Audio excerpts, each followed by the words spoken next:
Napakunot ang noo ni Mara habang pinagmamasdan ng babae mula sa loob ng kanyang sasakyan. Tila ba hindi tumapakali at balisa ang bawat kilos. Letty? Tama, si Letty ang nakikita niya at hindi siya pwedeng magkamali. Ito ang bagong hired na sekretarya ng asawa niya na hindi man lang sinabi ni Nico sa kanya. Sa totoo lang, maganda at may maamong muka ang babae. Maganda rin ang hubog ng katawan nito. Pansin niyang panay ang tingin ni Letty sa hawak nitong cellphone sa kamay. Pansin din niyang may kakaiba sa bawat kilos nito. Agad nitong pinara ang isang taxi at mabilis na sumakay doon. Oras ng trabaho, pero umalis ito at nagmamadali pa.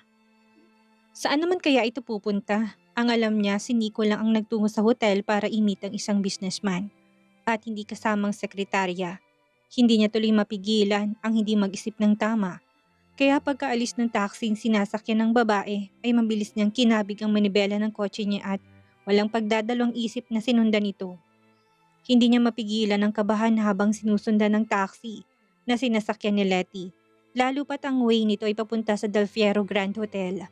Tuloy ang dami niyang mga salitang gumugulo sa isipan niya. Naaalala niya ang nangyari noong ganitong-ganito rin ang naging eksena kung saan sinundan niya noon si Nico at si Lynn. Kaya niya nahuli. And now, si Letty naman ang sinusundan niya. Alam ni Mara na hindi niya na dapat pang pag-isipan ng masamang asawa niya. Dahil, totoong nagbago na to, pero kasi hindi niya rin maiwasan na pag-isipan to. Lalo na kung may mga bagay siyang nakikita na baka posibleng magkatotoo sa bawat hinala niya.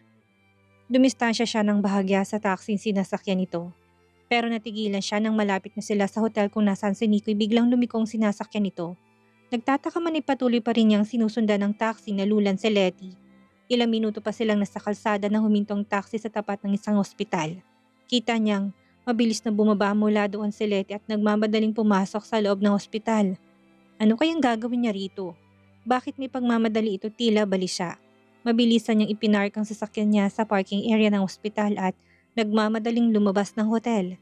Agad siyang pumasok sa loob at naabutan niya si Letty na sa information at nagtatanong.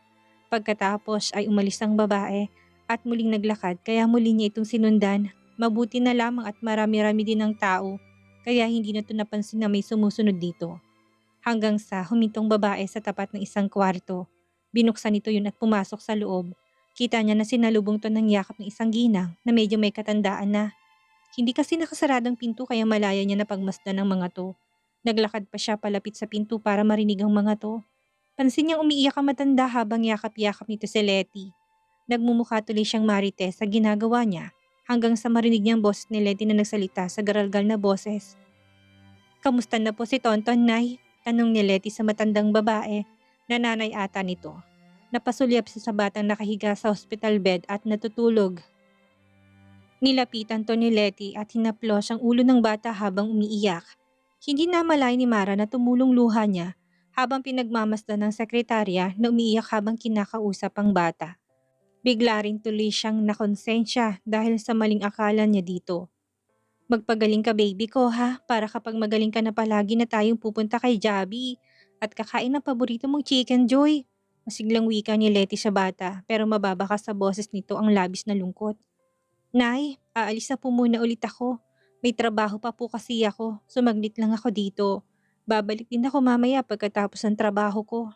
Dinig niyang sabi ni Letty sa mama nito. Akmang lalabas na si Letty kaya nagmamadali siyang umalis na doon. Mabilis siyang nakalabas ng hospital at tinungo ang sasakyan na nakapark. Sunod naman niyang nakita si Letty na lumabas at nag-aabang ng masasakyan. Get in, sakay na. Aniyan ang inihinto niyang kotse sa tapat ng babae. Namilog naman ang mga mata nito nang makita siya. Tila ba nagulat to na siya ang nasa harapan nito. Saan ang punta mo? Patay mali siyang tanong niya kahit pa narinig naman niya na sa opisinang punta nito. Sa Del Fierro Company po ma'am, magalang na sagot ng babae. Tamang-tama, doon din ang punta ko. Kaya sakay na. Anyaya niya. Nahihiya man pero sumakay na rin si Letty. Habang nasa biyahe ay tahimik lang ang babae na tila ba kailalim ng iniisip nito. Hindi nila namalayan na nakarating na pala sila sa kumpanya ng asawa niya. Sabay silang pumasok sa loob at umakyat patungo sa opisina ni Nico. Naiwan si Letty sa desk nito at siya naman ay pumasok sa loob ng office ni Nico. Saan ka galing, wifey? Bungad sa kanya ni Nico pagkapasok niya sa opisina ng asawa niya. Bigla tuloy siyang nakonsensya nang maalala yung mga pinagagawa niya kanina. Napakagatlabi siya at hindi makaimik sa harap nito. Hindi kasi niya alam ang sasabihin o pwede naman siyang umamin pero nahiya siya. Wifey, puntag ni Nico sa kanya nang makita siyang tulala. Ha? Kasi habi. Traffic kanina kaya ngayon lang ako nakarating. Pagsisinungaling niya. Sana lang maniwalang asawa niya sa palusot niya.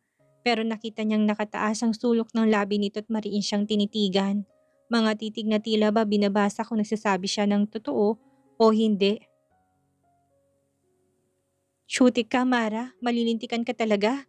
Kastigo niya sa sarili. Ngunit, magsasalita pa sana si Nico na makarinig sila ng dalawang boses na tila nagtatalo sa labas ng opisina.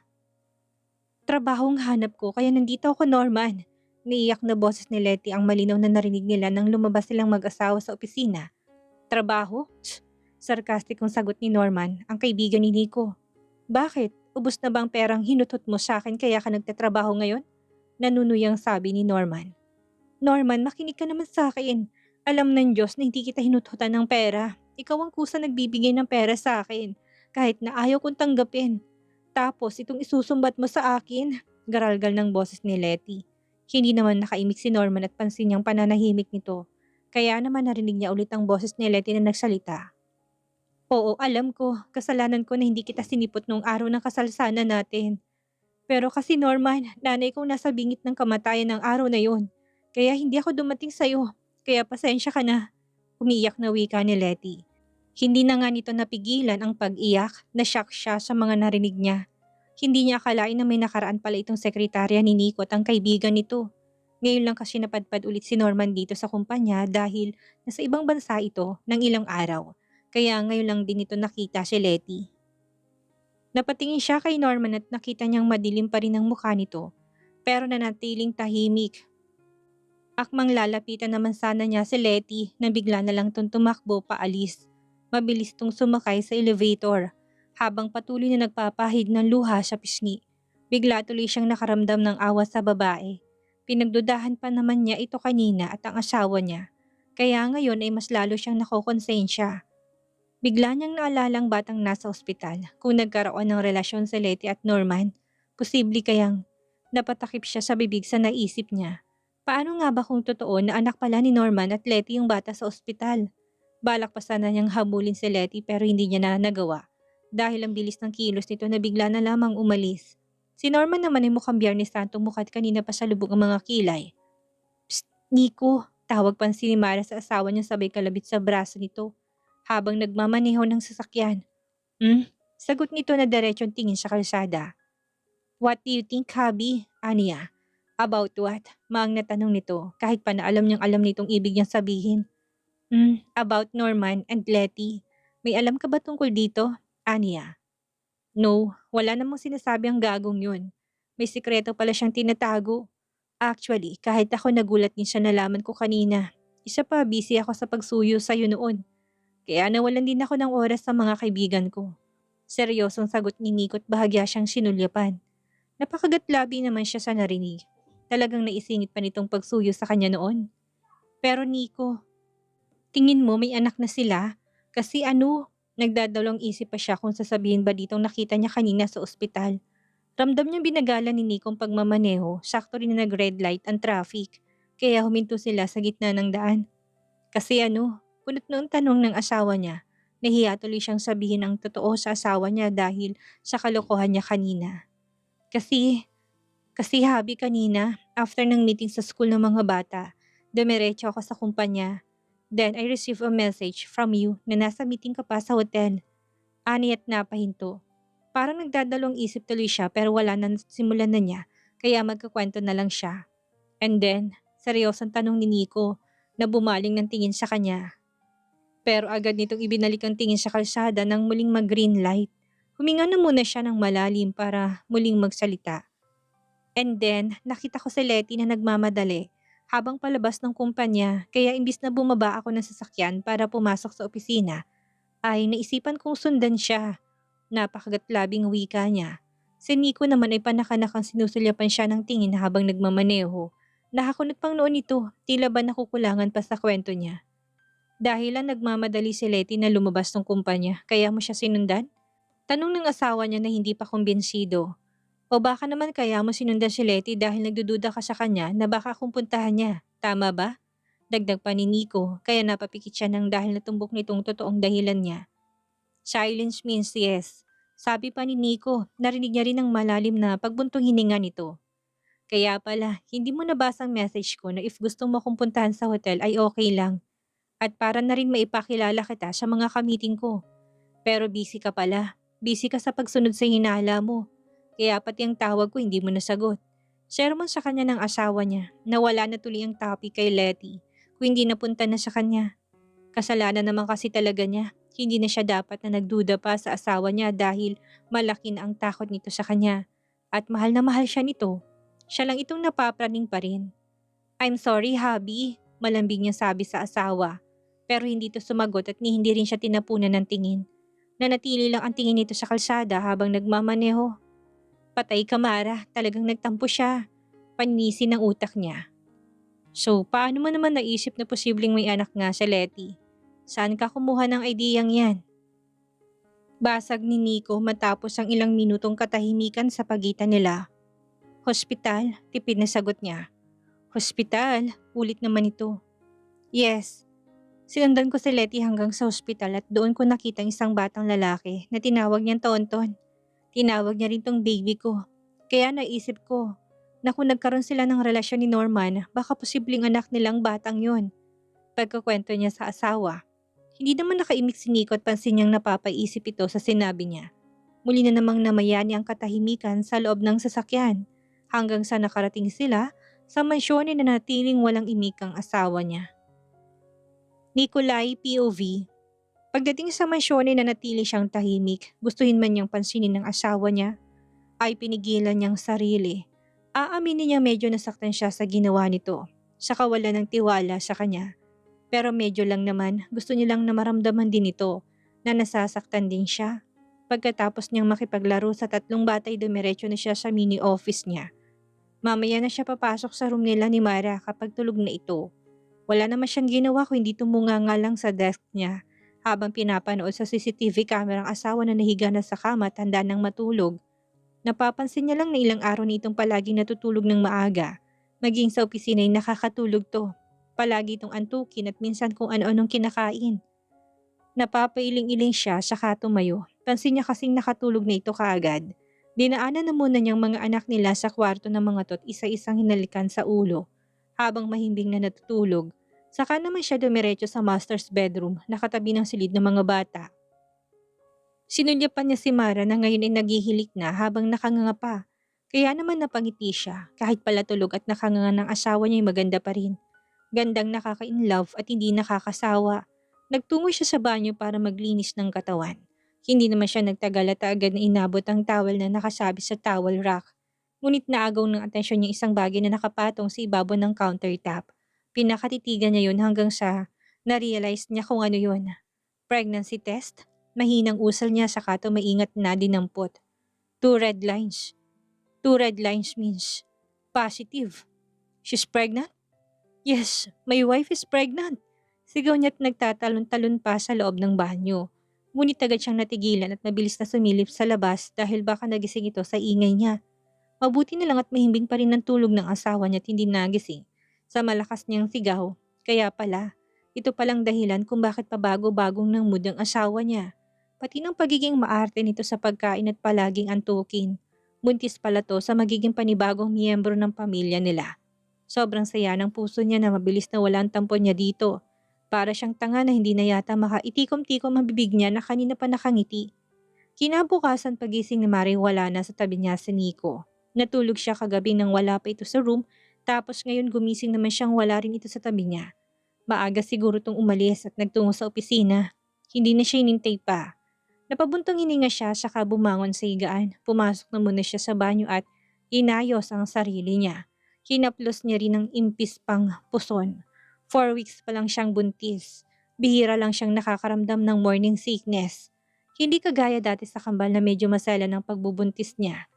Tahimik ang sala pagkababa niya. Pumasok na sigurong mga bata sa school. Baka hinatid to ni Nico at dumiretso na rin sa kumpanya ang asawa niya. Napasarap kasi ang tulog niya. Malungkot na tinungo niya ang kusina para uminom ng tubig. Talagang tiniis siya ni Nico at hindi man lang siya nito ginising. Pero nagulat siya na makitang dining table na puno ng maraming pagkain at may bouquet of flowers pa. Nagpalinga-linga tuloy siya sa paligid dahil wala namang tao maliban sa kanya. "Are you looking for me, my lovely wife?" Napalingon siya na marinig ang boses ni Nico. Nakabihis ito at sobrang gwapong tignan. Matamis din ang ngiti nito sa kanya, ngunit naagaw ang atensyon niya sa hawak-hawak nito sa kamay. Ang piti niya. Walang sabi-sabi na kagad siya nitong niyakap ng mahigpit at siniil ng isang mainit na halik sa labi. "Are you pregnant, right?" Tanong nito sa kanya. Naluluha siya sabay tango kay Nico. "Yes, sabi. I'm pregnant." After malaman ni Nico tungkol sa pagbubuntis niya ay ayaw na siya nitong pagtrabahuhin pa sa kumpanya. Subalit mapilit pa rin siya. Hindi naman kasi maselan ang pagbubuntis niya at kaya niya naman na magtrabaho. Kaya naman ang ginawa ng magaling niyang asawa ay inilipat nitong office niya sa loob mismo ng opisina nito. Pati si Letting sekretarya nito ibinigay ng asawa niya para maging sekretarya niya. Kahit ang totoo hindi naman kailangan dahil madali lang naman ang trabaho niya. Pero ayon kay Nico ay ayaw niya itong mapagod o hindi kaya ma-stress. Wala na siyang ginawa sa opisina kundi ang umupo lang, kumain at minsan matulog. Dahil si Letty nang gumagawa ng trabaho niya at ayaw rin ito na tulungan niya. Dahil natatakot ang babae na baka magalit daw si Nico at baka tanggalin to sa trabaho. Sila naman ni Letty okay naman sila at naging magkaibigan na rin. Simula noong nangyari ang tagpo sa pagitan nito at ni Norman na hindi na muli pang nagpakita si Norman dito sa opisina ni Nico. Wala ring balitang asawa niya sa kaibigan nito. "Kamusta na si Tonton?" Pangangamusta niya sa bata. "Maayos naman na siya ngayon pero yun nga, labas-pasok pa rin sa ospital. Lalo na kapag umaatake ang sakit niya." Wika ni Letty at kita niya na biglang namula ang mga mata ni Letty. Halatang pinipigilan ng babae ang maiyak. "Wala ka bang plano na ipakilala ang anak mo sa tatay niya?" Mabilis na umiling ng ulo si Letty. "Wala, at isa pa hindi pa naman kailangang malaman." Sagot ng babae. "Pero Letty, hindi ba na mas mahigit na kailangan mo ngayon ng tulong ng tatay ni Tonton? Lalo pa sa sakit niya," aniya rito. Ngunit ang isa pa sa nakaagaw ng atensyon nila ay malaking pagkakahawig ng bata kay Norman. Kung tititigan nga ng mabuti, ay parang pinagbiyak na bunga ang dalawa. Pero syempre ayaw naman na nilang mag-asawa na kulitin pa si Letty. Nare-respeto nila kung ano man ang desisyon nito. Hindi na nga napigilan ni Letty ang pagtulo ng luha nito sa harap niya. Bigla na lang itong napahagulhol ng iyak. Kaya naman natarantang nilapitan niya ito at niyakap ng mahigpit na para bang pinaparamdam dito na nandyan lang siya bilang kaibigan. Ramdam niyang bigat na dinadala nito dahil rin isa siyang ina. Kaya hindi niya napigilan ng maiyak. Iintindihan niya si Letty kung ayaw nitong ipakilalang bata sa ama nito. Pero sana maisip din ni Letty na para ito sa bata. Nasa ganun silang ayos nang biglang tumunog ang cellphone niya. Kaya naman naghiwalay sila ng yakap ni Letty. Agad niyang tinignan ng screen at doon niya nakita kung sinong tumatawag sa kanya. "Hello, Beshi! Kamusta ka?" Malakas sa sigaw ng babae sa kabilang linya. "Beshi, ikaw kamusta ka na miss na kita." Aniya sa kaibigan. Itong mga nakaraang buwan kasi, madalang na sila kung magkita ng kaibigan niya dahil parehong busy sila sa mga trabaho nila. "Ako rin, Mara. Miss na rin kita. Tamang-tama pala. Wala akong work ngayon kaya pupuntahan kita dyan para kumain tayo sa labas." "And don't worry, sagot ko." Anito sabay tawa. "Sige, Beshi. Hindi ko tatanggihan yan ha." Natatawa rin siyang sabi. "Yeah, sure. See you later. Bye." Yun lang at pinatay na nito ang tawag matapos na magpaalam sa kanya. Tamang-tama't nasa meeting pa si Nico kaya makikipagkita na muna siya kay Lyra dahil sobrang na-miss niya ng best friend niya. "Letty, magkikita kami ngayon ng BFF ko. Baka gusto mong sumama, kain lang tayo sa labas at kwentuhan na rin." Pagaya niya kay Letty. "Naku, Ma'am Mara, wag na't nakakahiya naman. Isa pa, pupunta rin ako mamaya sa ospital kapag magla-lunch break na." Anito, hindi naman na niya pinilit pa si Letty at pupuntahan nga nitong anak. Kaya naman after na mag-message ni Lyra na nasa parking area na ito, ay umalis na siya sa opisina. "Bye Mara, mag-ingat ka." "Thank you, regards mo ako kay Tonton." Aniya na nakangiti. Pagkalabas ni Mara sa building ay kagad siyang dumiretso sa parking area. Napangiti siya nang makita si Lyra na kumakaway sa kanya. I miss you so much, Mara. Anit at niyakap siya ng mahigpit. Me too. So let's go? May alam kasi akong bagong bukas na kainan na malapit lang dito. At balita ko masasarap daw ang pagkain doon. Yun nga lang may kalayuan mula dito. Na it's okay, Besh. Tatawagan ko na lang muna si Nico para magpaalam. Akmang kukunin niya ang cellphone sa dalang bag nang pigilan siya ng kaibigan. Nako, Besh, baka naman nasa meeting pang asawa mo. Huwag mo na muna siyang istorbohin. And besides, ako naman ang kasama mo, kaya no worries. Ani Lyra. Napatango naman si Mara at hindi na tinuloy ang pagtawag kay Nico. Sumakay na sila sa sakyang dala ni Lyra at umalis sa Del Fierro Corp.